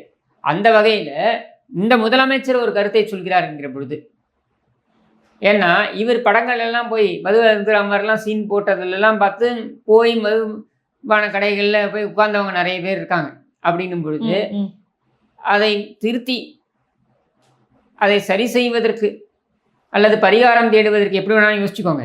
அதற்கு இது ஒரு வாய்ப்பு அவருக்கு. ஏன்னா இன்னைக்கு அவர் சொன்னார்னா எல்லாரும் கேட்பாங்க அப்படின்ற அளவில் இளைஞர்கள் இருக்காங்க. அப்படிங்கும் பொழுது அவர் இதற்கான ஒரு முன்னோடியாக இருக்க முடியும், அதாவது இதுக்கான விழிப்புணர்வை ஏற்படுத்த முடியும். அந்த வகையில் அவர் செய்த அந்த மராத்தானில் பங்கேற்றதை நான் வரவேற்கிறேன், சரியா? பட் நான் பார்க்கறது என்னன்னா, அதிகாரிகள் மட்டத்திலேயா இருக்கட்டும் அல்லது அரசியல்வாதிகள் மட்டத்திலேயா இருக்கட்டும், இது குறித்த 2 விஷயம், இது குறித்த புரிதல் இல்லை. இன்னொன்று முழு புரிதல் இல்லை. இன்னொன்று இதிலிருந்து வருமானம் அவர்களுக்கும் போகிறது, கணிசமான வருமானம் அவர்களுக்கும் போகிறது. அப்போ அதை தடுக்க அவர்கள் ஏன் முற்பட வேண்டும்? கண்டிப்பாக பல சிக்கல் இருக்கு. தமிழ்நாட்டின் பிரதான ஒரு முக்கியமான அரசியல் குடும்பத்திலேயே இந்த தாக்கத்தினால ஒருத்தர் பாதிக்கப்பட்டார்.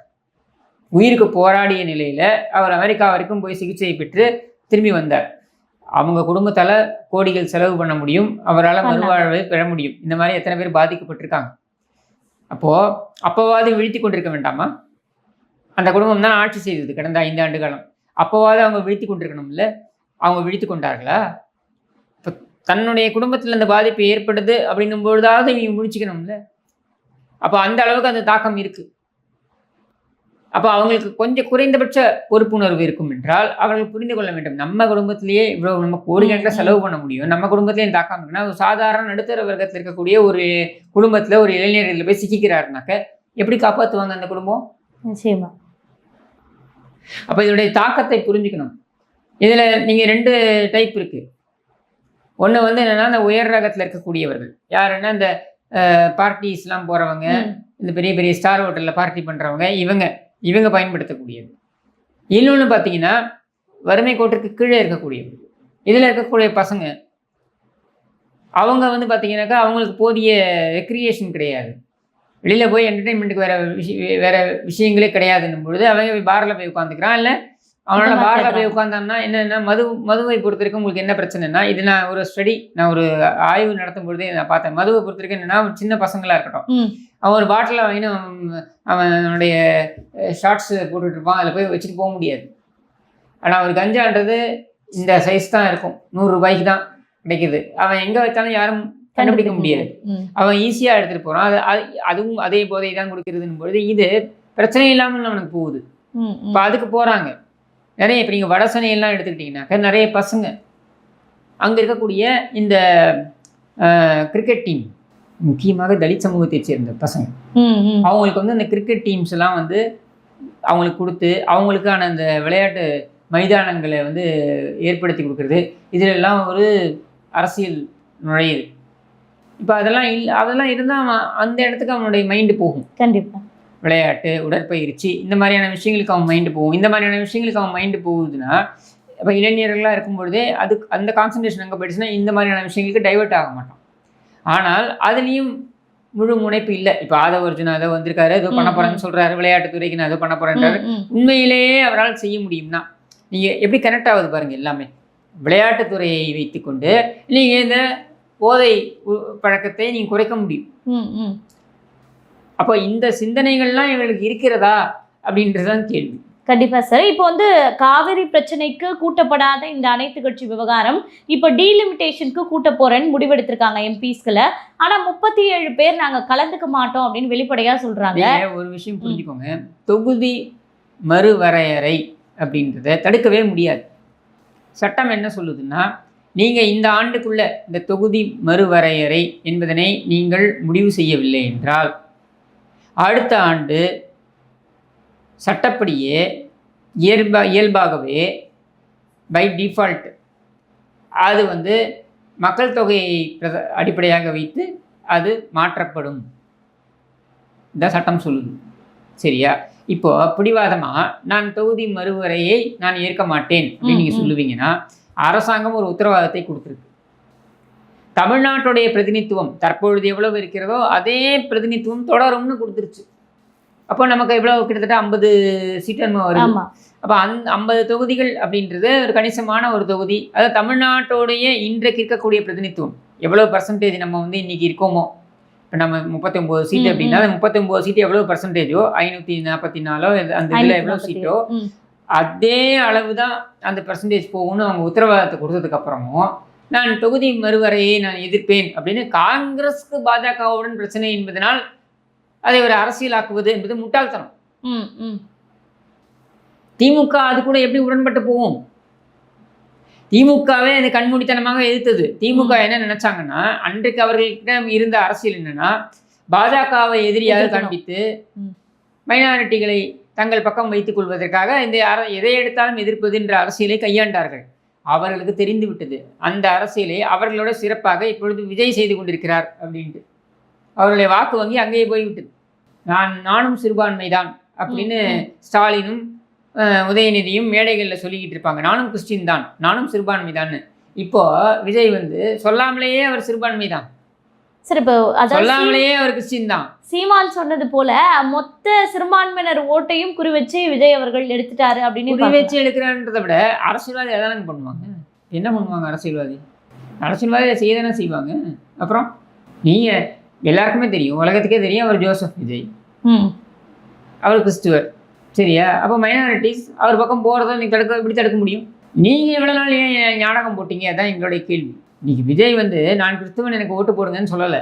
சரியா? அவருக்கு ஓட்டு போட்டவங்கள பெருவாரியானவர்கள் மாற்று மதத்தை சேர்ந்தவர்கள் தான். சரியா? ஆனால் நீங்கள் இத்தனை நாட்கள் என்ன சொல்லி ஏமாற்றி கொண்டிருந்தீர்கள்? சிறுபான்மைக்கு நாங்கள் தான் காவலன். எதுக்கு சிறுபான்மைக்கு என்ன காவல் தேவை? என்ன பாதுகாப்பு தேவை? அரசியல் சாசனம் கொடுக்கறதோட பெரிய பாதுகாப்பு உங்களுக்கு நீங்கள் கொடுத்துருவீங்களா? நான் கிறிஸ்டியன் கூட சொல்லிக்கிட்டாங்க சார் பெருமையா. அதுதான் சொல்ல, அதில் என்ன பெருமை இருக்குது? உன்னுடைய மதம், உன்னுடைய நம்பிக்கை. நீ நாமினேஷன் பேப்பரில் இந்துன்னு போட்டுக்கிற, அப்புறம் என்ன கிறிஸ்டியன்னு வந்து நானும் கிறிஸ்டின்னு சொல்கிறேன். நீ கிறிஸ்டின் இருந்தால் மதம் மாறு. என்ன நினச்சிக்கிட்டாங்கன்னா, சிறுபான்மையின் காவலர்கள் அப்படின்னு ஒரு நாடகத்தை போட்டு பாஜக வந்து எதிரி அப்படின்னு காண்பித்து இப்படியே ஓட்டிடலான்னு 2017 இதை ஓட்டிக்கிட்டு இருக்காங்க. சரியா? 2019 தேர்தல் வெற்றி பெற்றார்கள், 2024 தேர்தல் வெற்றி பெற்ற, 21 வெற்றி பெற்றாங்க, 24 வெற்றி பெற்றாங்க. இப்படியே வெற்றி பெற்றதுனால 3 தேர்தல்கள் இப்படியே ஓட்டிட்டதுனால 2026 இப்படியே சந்திச்சிடலான்னு இவங்க நினைச்சாங்க. திமுக இப்படி ஒரு கனவு கண்டது. அந்த கனவு இன்னைக்கு காணல் நீராகி போனது. அவங்களுடைய வாக்கு வங்கி அங்கே போயிடுச்சு, விஜய்க்கு போயிடுச்சு. அடுத்த சீமானை பொறுத்த வரைக்கும் அவர் என்ன நினைச்சாரு, எல்லாரையும் எதிர்ப்பேன் அப்படின்னு சொன்னால் தனக்கு ஓட்டு வந்துருன்ட்டு. எல்லாரும் நான் அரவணைக்கிறேன் என்று சொல்லியும் யாரும் போகாத நிலையில விஜய் 33% வாக்கை எடுத்து விட்டார். திரை கவர்ச்சி தான் காரணம்னு பல குற்றச்சாட்டுகள் வைக்கப்படுது. சரி, திரை கவர்ச்சியை இருந்துட்டு போட்டோமே என்ன இப்போ ஒவ்வொருத்தருக்கு ஒரு இது. இப்போ நீங்கள் நல்லா பேசுறீங்க, இப்போ சீமான் நன்றாக பேசுவார், இது அவருடைய ப்ளஸ் பாயிண்ட்டு. பட் நீங்கள் பேசுகிறத மக்கள் கேட்டுக்கிறாங்க. பட் உங்கள் மேலே நம்பிக்கை வரலையே. நல்ல மனிதர் தான் சீமான், பட் உங்கள் மேலே நம்பிக்கை வரலையே, அதுக்கு என்ன பண்ணலாம்? சரி, இன்னொன்று இப்பயும் பேசும்போது பிளாக் டிக்கெட் விற்கிறவங்க அப்படின்னு சொல்லிட்டு இன்னைக்கு அமைச்சர் ஆயிட்டாங்க அப்படின்லாம் குற்றம் சாட்டி சீமான் அவர்கள் பேசுறாரு இல்லையா? இது உங்களுக்கு பாசிட்டிவா மாறும் அப்படின்னு அவங்க கணக்கு போடுறாங்களா? அவர் பிளாக் டிக்கெட் விற்கிறவங்க மித்தவங்கல 1-2 பேர் இன்னைக்கு அமைச்சராக இருக்கிறதெல்லாம் உண்மைதான். சரியா? சரி, பிளாக் டிக்கெட் வாங்காத எத்தனை மக்கள் நீங்க காட்ட முடியும்? விரல் விட்டு நினைக்கலாம் இல்லையா? வாங்குற மக்கள் இருக்கிறதுனால விற்கிறான். ஏன் வெக்கம் இல்லாமல் போய் வாங்கினாங்க? இதே சீமானோட திரைத்துறை தானே. அன்னைக்கு உனக்கு தெரியலையா ஏன் பிளாக் டிக்கெட் விற்கிறாங்க? விஜய் படத்துக்கெல்லாம் பிளாக் டிக்கெட் விற்கிறாங்க. விஜய் படம் மட்டும் இல்லை, எல்லா படத்துக்கும் தான் பிளாக் டிக்கெட் விற்கிறாங்க. அன்றைக்கி தெரியலையா உங்களுக்கு? ரஜினிகாந்த் படம் பிளாக் டிக்கெட் யாரும் விற்கிறது இல்லையா? அன்றைக்கி உங்களுக்கு தெரியலையா? அன்றைக்கி அவர் திரைத்துறையில் இருந்தாருன்றதுனால நீங்கள் கண்டுக்காமல் போனீங்க. இன்றைக்கி உங்களுக்கு அரசியல் போட்டியாக வந்துட்டதுனால பிளாக் டிக்கெட் என்பது உங்களுக்கு நினைவுக்கு வந்துருச்சா? இந்த கேள்வி வருது இல்லை? கண்டிப்பாக. ஸோ ஆனால் இப்போ இருக்க காலகட்டத்தில் எதிர்ப்பு அரசியல், வெறுப்பு அரசியல் கை கொடுக்காதுன்னே நம்ம பார்க்கலாமா சார்? அரசியல் என்றாலே ஆதரவு, எதிர்ப்பு எல்லாமே இருக்கும். வெறுப்பு அரசியல்ன்றது தவிர்க்க முடியாது. சரியா? ஏதோ ஒரு இடத்துல ஏதோ ஒரு வெறுப்பை யாரோ ஒரு இடத்துல காமிச்சிட்டு தான் இருப்பாங்க.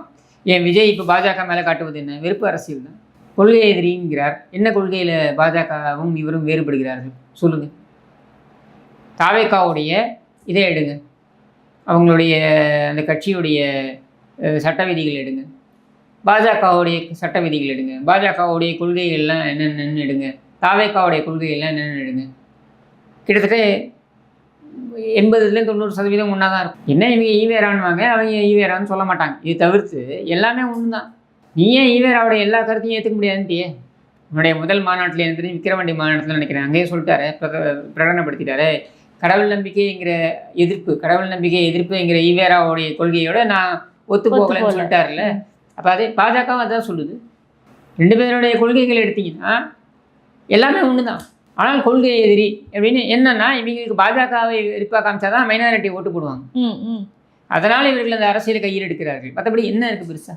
சரி, இப்போ திமுக டீலிமிட்டேஷன் அந்த கூட்டத்தில் கலந்துக்கலன்னா கூட ஏதோ ஒரு அவங்க அப்பயே எதிர்த்தாங்கன்னு சொல்லலாம். ஆனால் பாமக கலந்துக்க மாட்டேன்றாங்க, தேமுதிக கலந்துக்க மாட்டேன்றாங்க, அதிமுகவை சேர்ந்தவர்கள் கலந்துக்க மாட்டேன்றாங்க. இவங்களாம் ஏன் சார் எதிர்ப்பு தெரிவிக்கிறாங்க?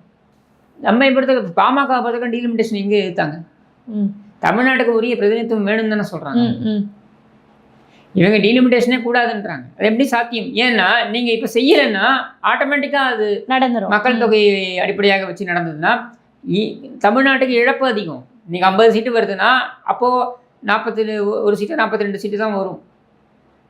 அதையே நீங்கள் புரிஞ்சிக்க மாட்டேங்கிறீங்களே. அப்போ இதை நீங்கள் வெட்டி அரசியல் தானே செய்கிறீங்க. நாங்கள் எங்களுடைய நிலைப்பாட்டை தெளிவுபடுத்தி விட்டோம். நீ கனிமொழியுடைய ஸ்டேட்மெண்ட் கூட எடுத்து பாருங்கள். அவங்க என்ன சொல்கிறாங்க, ஏற்கனவே எங்கள் நிலைப்பாட்டை தெளிவுபடுத்திட்டோம், இப்போ கூட்டி பேசி என்ன பண்ண போகிறோம்? நீ கூட்டுறது அப்பட்டமான அரசியல். இந்த அரசியலுக்கு நாங்கள் ஏன் துணை போகணுன்றாங்க. அவ்வளோதான். பாஜக கொண்டு வருகிறது என்பதனாலேயே ஒரு சட்டத்தை எதிர்ப்பது என்பது முழுக்க முழுக்க மைனாரிட்டிகளை குறிவைத்து நடத்தப்படுகின்ற அரசியல். என்னை பொறுத்த வரைக்கும் நீங்கள் விவகாரம் என்னன்றதை புரிஞ்சுக்கணும், நீங்கள் உள்வாங்கிக்கணும். காவிரி விவகாரம் என்ன? இது 1807 இந்த பிரச்சனை ஆரம்பிக்குது. 1807 ஏன் இந்த பிரச்சனை ஆரம்பிக்குது? வரலாறை போய் திரும்பி பார்க்கணும். இது தமிழர்கள் கன்னடிகர்கள் அப்படின்ற பிரச்சனையா என்றால் இல்லை. 1807 அப்பொழுது இருந்த மைசூர் மாகாணத்துடைய திவான் அவர் அங்கே கஜானா காலியாக இருக்கிறது. இந்த கஜானாவை நிரப்ப வேண்டும் என்றால் வரி போட்டாக வேண்டும். யார்கிட்ட வரி போடுவீங்க? விவசாயிகள்கிட்ட வரி போடலாம். இப்போ தொழிற்கூடங்கள்லாம் கிடையாது. வரி எங்கேருந்து வாங்குவீங்க?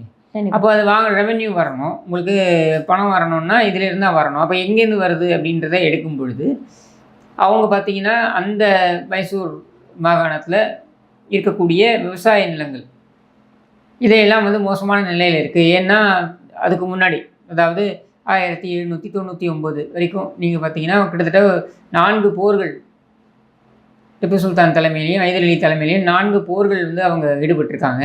சுற்றி இருக்க எல்லாரோடையும் போர்களில் ஈடுபட்டிருக்காங்க. அப்படின்னும் பொழுது அவங்களுடைய கவனம் முழுக்க அதில் தான் இருந்திருக்கு. விவசாயத்தை கவனிக்கவில்லை. அப்போ கவனிக்கலை அப்படின்ற ஒரு சூழலில் அவங்க என்ன பண்ணுறாங்க, இப்போ நம்ம கவனிக்கணும்னா நீர் ஆதாரங்களை சரிப்படுத்தணும், தூர்வார வேண்டும், சரிப்படுத்தணும், இதெல்லாம் இருக்குது. இதையெல்லாம் செய்ய ஆரம்பிக்கிறாங்க. அப்போ இருந்த திவான் பார்த்தீங்கன்னா பூர்ணையான்ட்டு, அவரும் டெல்டா பகுதியில் பிறந்தவர் தான், அவர் அங்கே திவான். அப்போ அவர் என்ன பண்ணுறாரு, நீர்நிலைகள், நீர் ஆதாரங்கள் இதையெல்லாம் நம்ம வந்து சரிப்படுத்தணும். அது மட்டும் இல்லாமல் மைசூரை வந்து அவர் தலைநகராக கொண்டிருக்கிறார்கள் என்ற காரணத்தினால மைசூருக்கு குடிநீர் வழங்குது.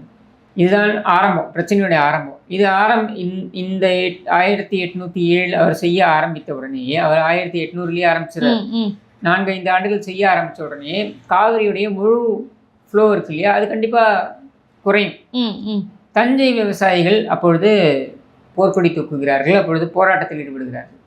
அப்போலேருந்து இந்த பிரச்சனை ஆரம்பிக்கும். இப்போ நம்ம கர்நாடகத்துக்கு போய் நம்ம சொல்ல முடியாது, நீங்கள் வந்து உங்கள் நீர் ஆதாரங்களை நீங்கள் வந்து செம்மைப்படுத்தக்கூடாது, நீங்கள் உங்களுடைய நீர் ஆதாரங்களை தூர்வாரக்கூடாது நம்ம சொல்ல முடியாது. இன்னொன்று 1923-24, அதாவது இந்த உடன்படிக்கை ஏற்பட்டது இல்லைவா, இந்த ஆங்கிலேயர்களுக்கும் மைசூர் ஸ்டேட்டுக்கும் ஏற்பட்ட அந்த உடன்படிக்கை, அதை தான் நம்ம பேஸாக வச்சுருக்கோம். அந்த உடன்படிக்கையின் அடிப்படையில் பார்த்தீங்கன்னா அப்பொழுது இருந்த நிலவரம் என்ன, தஞ்சை மண்ணை பொறுத்த வரைக்கும், டெல்டாவை பொறுத்த வரைக்கும் நீங்கள் பார்த்தீங்கன்னா அது வந்து பல 100 ஆண்டுகள் விவசாயத்தால் செழித்த ஒரு பகுதி. பல 100 ஆண்டுகள், 1000 ஆண்டுகளுக்கு மேலேன்னு கூட நம்ம சொல்லலாம், சரியா? அப்போது அந்த சமயத்தில் கல்லணையிலேருந்து ஆரம்பித்து நீங்கள் அதுக்கப்புறம் இந்த நீர் பகிர்வு அப்படின்றது எடுத்திங்கன்னா எல்லாமே on the basis of gravity, புவி ஈர்ப்பை அடிப்படையாக கொண்டது. அப்போ 1924 என்ன இருந்தது விவசாய நிலம் தமிழ்நாட்டில் பார்த்தீங்கன்னாக்கா 15 லட்சம் ஏக்கர், கர்நாடகாவில் பார்த்தீங்கன்னாக்கா 1.5 லட்சம் ஏக்கர் தான். நீர்ப்பாசனம் வழியாக, இரிகேஷன் வழியாக விவசாயத்தில் இருந்தது, அவ்வளவுதான் அங்கே. அதுக்கப்புறம் நீங்கள் போக போக என்ன ஆயிடுச்சு, இந்த புவி ஈர்ப்பை கடந்து இந்த மோட்டர் வைத்து இந்த நீர் இழுக்கிறது அப்படின்றத நம்ம அந்த டெக்னாலஜிலாம் வந்துருச்சு. இந்த டெக்னாலஜி வந்த உடனே என்ன ஆகுது, கர்நாடகத்தில் அவன் நீர்ப்பாசனத்தில் பயிர் பாசனத்தை அதிகரிக்கிறான். அவன் அதிகரிக்கும் பொழுது நீருடைய அளவு அதே தான், தேவை அதிகரிக்குது, அந்த உட்கொள்ளுதலும் அதிகரிக்குது. அப்படின்னும் பொழுது நீங்கள் எப்படி வந்து பிரச்சனை இல்லாமல் இருக்கும், கண்டிப்பாக பிரச்சனை இருக்கும். இன்னொன்று, மற்ற மாநிலங்களுக்கு இடையே இருக்கக்கூடிய பிரச்சனையும் காவிரி பிரச்சனையும் நீங்கள் பொருத்தி பார்க்க முடியாது. ஏன்னா இப்போ கிருஷ்ணா நதி நீராக இருக்கட்டும், நர்மதையாக இருக்கட்டும், இந்த மாதிரியான நதி நீர்லாம் பல மாநிலங்களுக்கு நடுவில் பயணிக்குது. அங்கெல்லாம் என்னென்னா உபரி நீரை யார் பங்கிட்டு கொள்வது அப்படின்றதெல்லாம் பிரச்சனை இருக்கும். இங்கே அப்படி இல்லை. இங்கே அது ரெயின் டெபிசிட் ரிவர், அதாவது மழை குறைவாக இருக்கக்கூடிய ஒரு நதி காவிரி. பல நதிகள் சேர்ந்துதானே காவிரி. அப்போ அந்த இடத்துல இருக்கின்ற நீரை, ஏற்கனவே முழுமையாக பயன்படுத்தப்படுகின்ற நீரை பகிர்ந்து கொள்ளுதல் அப்படின்னு வரும்போது பிரச்சனையாகுது. இதில் கடந்த 10 ஆண்டுகளில் பார்த்தீங்கன்னாக்கா 4 முறை பிரச்சனை இருந்துக்கு. 4 ஆண்டுகள் நம்ம பிரச்சனை இருந்துக்கு, மற்ற 6 ஆண்டுகள் நம்ம பிரச்சனை இல்லை. ஏன்னா மழை அதிகமாக வந்தால் பிரச்சனை கிடையாது. மழை குறைவாக வரும்பொழுது டிஸ்ட்ரெஸ் ஷேரிங் அப்படின்னு சொல்லுவாங்க. அதாவது பிரச்சனை இருக்கும் பொழுது நாம் எப்படி பகிர்ந்து கொள்கிறோம், இதில் தான் வந்து சர்ச்சை வருது. அப்போது இதை நீங்கள் சட்டப்பூர்வமாக தான் அணுக முடியும் அப்படின்ற முடிவை நம்ம 1990களில் எடுத்துட்டோம். இப்போ திரும்பி நான் பேச்சுவார்த்தைக்கு போகிறேன் அப்படின்னா என்ன அடிப்படையில் பேசுவேன்? சித்தராமையா பேச ஆரம்பித்தாருன்னா பாஜக ஒத்துக்க மாட்டாங்க. சரி, பாஜக ஆட்சியில் உட்காந்து அவங்க பேசினாங்கன்னா சித்தராமையா ஒத்துக்க மாட்டார். இதான் அங்கே இருக்கக்கூடிய அரசியல். அப்போ இதை கடந்து சிந்திக்க வேண்டிய அவசியம் நமக்கு இருக்குது. ஆனால் இவங்க கூட காங்கிரஸ் தான் கூட கூட்டணியில் இருக்குல்ல சார். ஆனால் அதை வைத்து அவங்க ஏதாவது ஒரு பேச்சுவார்த்தை நடத்துவதற்கு எப்படி நடத்துவாங்க? நீங்கள் தமிழ்நாடு காங்கிரஸ் ஒரு நிலைப்பாடு எடுக்குது, கர்நாடகா காங்கிரஸ் ஒரு நிலைப்பாடு எடுக்குது, அப்புறம் எப்படி நீங்கள் இதில் எப்படி உடன்படிக்கை வரும்? இது அரசியல் கடந்து சிந்திக்கப்பட வேண்டிய விஷயம். 2 மாநிலத்தின் விவசாயிகளையும் மனதில் கொண்டு எடுக்க வேண்டிய விஷயம். அப்போ இருக்கிற நீர் அளவை விட தேவை அதிகமாக இருக்குது அப்படின்னு வரும்பொழுது நீங்கள் கண்டிப்பாக இது பிரச்சனை வரதான் செய்யும். அப்போ நம்ம இங்கே நீர் ஆதாரங்களை எப்படி திடப்படுத்துவது அப்படின்றதுல நாம் இறங்கணும். அதே மாதிரி அவங்களும் பார்த்தீங்கன்னாக்கா பெங்களூருக்கு குடிநீர் தேவைன்னு சொல்கிறாங்க. பெங்களூரில் ஏன் குடிநீர் தட்டுப்பாடு வந்தது முதல்ல? அங்கே இருக்கக்கூடிய நீர் ஆதாரங்கள் எல்லாம் அழிச்சு நீங்கள் காங்கிரீட் காடுகள்லாம் நீங்கள் கட்டிட்டீங்க அப்படின்றதுனால தான் அங்கே வந்து இந்த பிரச்சனை வருது. இல்லைன்னா நீங்கள் மேகதாட்டிலேருந்து எடுக்க வேண்டிய அவசியமே இல்லையே. பெங்களூரில் நான் பெங்களூரில் கிட்டத்தட்ட கர்நாடகாவில் கிட்டத்தட்ட 15 ஆண்டுகள் இருந்திருக்கேன் அப்படின்றதுனால எனக்கு அது ஒரு இன்ச் பை இன்ச் அந்த ஸ்டேட்டு தெரியும். எனக்கு பெங்களூரின் கண் முன்னேயே அந்த பெங்களூருடைய நீர் ஆதாரங்கள் அழிந்ததை நான் பார்த்துருக்கேன். நான் சொல்கிறது 2000ஆம் ஆண்டுலாம் நீங்கள் அந்த டும்கூர் ரோடாக இருக்கட்டும், இல்லை இந்த பக்கம் ஹசன் போகிற ரூட்டாக இருக்கட்டும், இல்லை மைசூர் போகிற ரூட்டாக இருக்கட்டும், எப்படி பெங்களூர்லேயே ஒரு 30 கிலோமீட்டர் 20 கிலோமீட்டர் 30 கிலோமீட்டர் தள்ளி போனீங்கனாலே ஓடைகள் நிறைய இருக்கும்.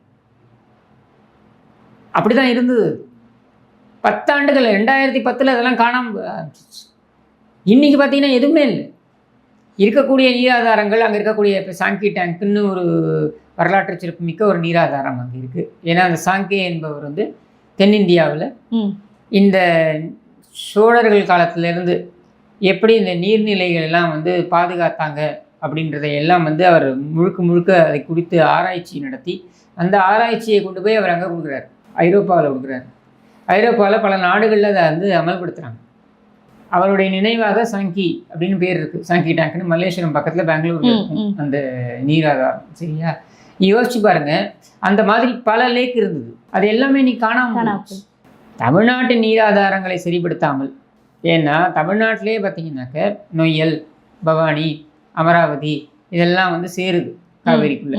இதெல்லாம் மேட்டூருக்கு அப்புறம், மேட்டூர் வரைக்கும் வந்துடுது. மேட்டூருக்கு அப்புறம் இதையெல்லாம் நம்ம சரியாக பராமரிக்கிறோமா? நொய்யலில் எத்தனை இந்த சாயப்பட்ட இதெல்லாம் வந்து கலக்குது எல்லாருக்குமே தெரியும். சரியா, அப்போது இதெல்லாம் வந்து பிரச்சனை ஒரு மாநிலத்தில் மட்டும் கிடையாது. அவையை தண்ணி திறந்து விடலை அப்படின்றது கிடையாது. தண்ணி இல்லை, இதுதான் உண்மை. இருக்கின்ற நீரை டிஸ்ட்ரெஸ் ஷேரிங், அதாவது குறைந்தபட்ச நீராக இருக்கிறது என்றால் அதை எப்படி நம்ம பகிர்ந்து கொள்வதுன்னு வரும்போது நான் கொடுக்க முடியாதுன்னு அவன் சொல்கிறான். இன்னொன்று, இப்போ நம்ம அரசாங்கம் வந்து கடல் நீரை குடிநீராக்கும் திட்டம் அப்படின்ற ஒரு இதுவை அமல்படுத்தணும்னு பார்க்குறாங்க. ஏற்கனவே அது ஃபெயிலியர் ஆனது. பல பேர் சொல்கிறாங்க 70 வருடமாக ஃபெயிலியர் ஆன திட்டத்தையே மீண்டும் ஏன் செயல்படுத்துறீங்கன்னு. இவங்க புதிய நீர்நிலைகளை உருவாக்குவது, எப்படி நீர்நிலைகளை மீட்டெடுப்பது, அதற்கான நடவடிக்கைகள் எடுத்த மாதிரி தெரியுது. இல்லை, கடல் நீரை குடிநீராக்கும் திட்டம் வந்து ஃபெயிலியர் கிடையாது. அது வந்து ரிவர்ஸ் ஆஸ்மாசிஸ் அப்படின்ற அந்த டெக்னாலஜியில் அது பண்ணுறாங்க. இன்றைக்கி பார்த்தீங்கன்னாக்கா சென்னையில் கிட்டத்தட்ட 30% குடிநீர் வந்து கடல் நீரை குடிநீராக்கும் அந்த திட்டத்தின் கீழே தான் நம்ம வந்து பயன்படுத்துகிறோம். ஆனால் அதில் 2 பிரச்சனைகள் இருக்குது. ஒன்று என்னென்னா அது ரொம்ப எக்ஸ்பென்சிவ். அதோடைய அதாவது ஒரு லிட்டர் நீரை நீங்கள் உற்பத்தி செய்வதற்கு நீங்கள் போடுகின்ற அந்த முதலீடு இருக்கு இல்லையா, அது ரொம்ப அதிகம். அது மட்டும் இல்லாமல் அதிலிருந்து வெளியேற்றப்படுகின்ற கழிவுகள் இருக்கு இல்லையா, அது வந்து கடலில் போய் கலக்கும் பொழுது அதில் ஏற்படக்கூடிய பிரச்சனைகள், கடல் பாசி போன்றவை வந்து முழுவதுமாக பாதிக்கப்படும், கடல் உயிரினங்கள் பாதிக்கப்படும் அப்படின்ற ஒரு பிரச்சனையும் இருக்குது. மோஸ்ட் இம்பார்ட்டன்ட்லி அதை கூட சரி பண்ணுறேன்னு சொல்கிறாங்க. ரொம்ப முக்கியமாக என்ன அப்படின்னா உங்களுக்கு அதோட காஸ்ட். நீங்கள் இன்றைக்கி நெமிலியில் வந்து 2வது திட்டமோ 3வது திட்டமோ ஆரம்பிச்சிருக்காங்க. இந்த நெமிலி திட்டம் பார்த்தீங்கன்னா கிட்டத்தட்ட 4700 கோடி ரூபாயில் அந்த திட்டத்தை செயல்படுத்த வேண்டியதாக இருக்குது. இந்த மாதிரி நீங்கள் வந்து திட்டங்கள் கொண்டு நமக்கு இருக்கக்கூடிய நம்மளுடைய தேவை அப்படின்னு பார்த்தீங்கன்னாக்கா 192 இல்லை 199 டிஎம்சி நீர் தேவைப்படுகிறதா. 199 டிஎம்சி நீருக்கு நம்ம செலவு பண்ண வேண்டிய அமௌண்ட் எவ்வளோ ஆகும்னா 1,46,000 கோடி தேவைப்படும் குறைந்தபட்சம். நான் சொல்கிறேன், இந்த 1,46,000 கோடி ஒரு ஆண்டுக்கு எங்கே போவீங்க? அதனால் அது வந்து முழுமையாக நமக்கு வந்து பயன் தரக்கூடிய ஒரு விஷயமா என்றால் இல்லை. சென்னைக்கு அது பயன் கொடுக்கிறது. ஏன் அப்படின்னா சென்னையை பொறுத்த வரைக்கும் அந்த கடல் ஒட்டி இருக்கின்ற காரணத்தினால அதை வந்து நம்மளால் செயல்படுத்த முடியாது. அதுவும் ரொம்ப காஸ்ட்லி ப்ரொபோசிஷனாக தான் நம்ம செயல்படுத்துகிறோம். அதுவே நீங்கள் போய் நீர் பாசனத்துக்கு பயன்படுத்த முடியுமானா முடியாது. ஏன்னா கடல் நீரை வந்து நீங்கள் குடிநீராக மாற்றி நீங்கள் நீர் பாசனத்துக்கு கொண்டு போக முடியாது. குடிநீருக்கு வேணால் நீங்கள் பயன்படுத்தலாம், அவ்வளோதான் அதை பண்ண முடியும். அதோடைய காஸ்ட் அதான் ஏற்கனவே நான் சொன்னது போல் அதிகம். பட் நம்ம மாநிலங்கள் இதுக்கு முன்னாடி வந்து பகிர்தல் அப்படின்றது இந்த அரசியல் ஆக்குவதற்கு முன்னர் எப்படி இருந்தது அப்படின்னா, அப்போ நீங்கள் கிருஷ்ணா நதி நீருடைய அந்த பகிர்தலை எடுத்து பார்க்கணும். நீங்கள் கிருஷ்ணா நதி நீர் வந்து மகாராஷ்டிரா, கர்நாடகா, தமிழ்நாடு, அது தமிழ்நாடு கிடையாது, மகாராஷ்டிரா, கர்நாடகா, ஆந்திரா, அதாவது ஒருங்கிணைந்த ஆந்திரா அப்பொழுது இருந்தது இல்லையா. இந்த 3 மாநிலங்கள் நடுவில் தான் இருந்தது. சம்பந்தமே கிடையாது அதுக்கும் தமிழ்நாட்டுக்கும். ஆனால் புரட்சித் தலைவர் எம்ஜிஆர் அவர்கள் இப்போ முதலமைச்சராக இருந்தார். அவர் என்டிஆர்கிட்ட பேசுகிறாரு. என்டிஆர் அங்கே மகாராஷ்டிராவுடைய முதலமைச்சர்கிட்டையும் கர்நாடகா முதலமைச்சர்கிட்டையும் பேசுகிறாரு. இவங்ககிட்டலாம் பேசியதுக்கப்புறம் ஒரு முடிவு எடுக்கப்பட்டது. என்னென்னா, மகாராஷ்டிரா, கர்நாடகா, ஒருங்கிணைந்த ஆந்திரா இந்த 3 மாநிலங்களும் தலா அவர்களுடைய பங்கிலிருந்து விட்டு கொடுத்து சென்னைக்கு குடிநீரை வழங்குவார்கள் அப்படின்ட்டு. எதுக்குன்னா சென்னையை பொறுத்த வரைக்கும் அன்றைக்கி பெருநகரம், இன்றைக்கும் பெருநகரம் தான். ஆனால் சென்னையை விட அதிகமான ஒரு மக்கள் தொகையை கொண்ட ஒரு பெருநகரமாக இன்னைக்கு பெங்களூரு உயர்ந்து இருக்கிறது. தமிழர்கள் உட்பட எல்லோருமே அங்கே வசிக்கிறார்கள் அப்படின்ற நிலையில் பெங்களூருக்கு குடிநீர் என்பதை நம்ம தடுத்து நிறுத்த முடியாது. இப்போ இவ்வளவு பிரச்சனைகள் இதில் இருக்குது. இதையெல்லாம் நம்ம ஒருங்கே கையில் எடுத்து இதற்கான தீர்வை எப்படி கொண்டு போகலாம் அப்படின்னு தான் நம்ம பார்க்கணும். இப்போ மேகதாட்டுவை பொறுத்த வரைக்கும் நமக்கு வந்து 4 TMCயோ 4.5 TMCயோ நீரை வந்து இதுக்கு பெங்களூருக்கு தேவைப்படுகிறது. அது ராமநகரம் என்பது 100 கிலோமீட்டர் காவேரியிலிருந்து இருக்கிறது. அங்கிருந்து நாங்கள் எடுத்துக்கிறதுக்கு நாங்கள் பயன்படுத்துகிறோன்றதை நம்ம தடுத்து நிறுத்த முடியாது. ஆனால் பிரச்சனை என்ன வருதுன்னா, அவங்க அது மட்டும் சொல்லலை, நாங்கள் அங்கே உயர் மின் திட்டம் ஒன்று கொண்டு வருவோம், அதனால் நாங்கள் 67 TMC நீரை நாங்கள் அங்கே வந்து இது அங்கே தேக்கி வைக்கணும் அப்படின்னு அவங்க சொல்கிறாங்க. அங்கே தான் பிரச்சனை வருது.